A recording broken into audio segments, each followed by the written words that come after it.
One of the most common questions is, why can't I track a negative habit? And so you have the option of choosing anything you want to track. You could track how many birds land on your car if you wanted to. Doesn't make any sense. It's not something that's going to improve your life, but you could do it. And a lot of people that have taken this methodology argue and say, I want to track the day I didn't drink. I want to track the fact I didn't have a diet soda. I want to reward myself for not doing something. And by the way, that's a great idea. Go to AA. Get rewarded for not drinking. We love positive reinforcement for not doing bad behaviors. But that's not what this app is about. And we've tested it. We've had hundreds of people go through this. And when they deviate from this overall psychological strategy, they give up and they quit. Because the end result of tracking positive actions is reinforcing taking an action.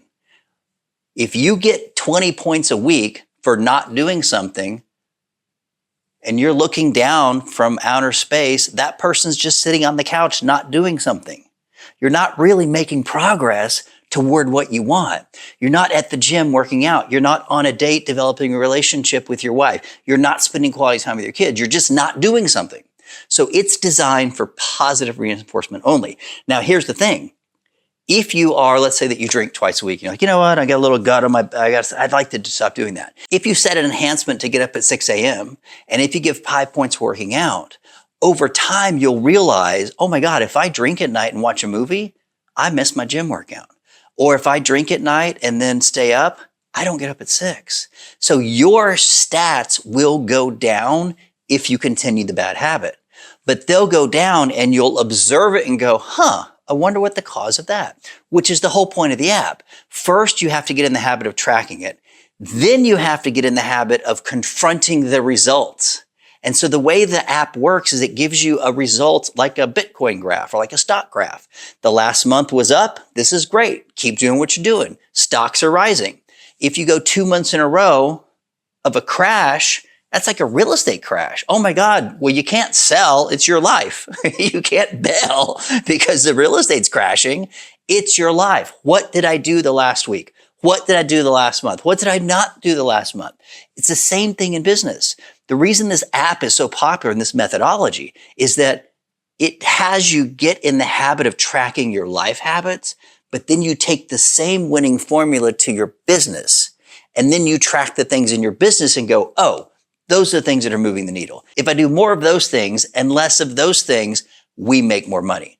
The crazy thing about this, if you track the positive enhancements, if you track the positive actions, you'll be intrinsically motivated to do more of the things that get the result. Personally, your life is really cruising because your stats keep going up. Coincidentally, your business life will improve too. Your money will improve. Your management of money will improve. It all works together. And so the first piece of this puzzle is to spend 60, 90, 120 days tracking the boring stuff. Track the things like making your bed and working out and doing the dishes and tidying up. And it doesn't sound glamorous, I understand. But life is made of little habits. My dad used to say, habits can be your best friend or worst of enemies. In this app, we are cultivating relationships with our best friend habits. If you spend your life with your best friends, you don't have time for your enemies. So the habit tracker is for positive reinforcement only. Please resist the temptation of tracking not doing. You can't not think of a pink elephant.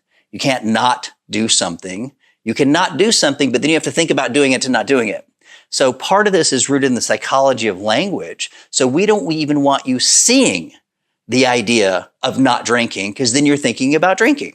So on the app, there is no not doing this, not have a Diet Coke. You'll wake up one day and go, I haven't thought about a Diet Coke in a month because I didn't have an app reminding me that I was a Diet Coke addict, right? Like you don't want to be reminded that that was a problem. It just doesn't exist. And so after a month, you're like, wow, I haven't watched TV and drank.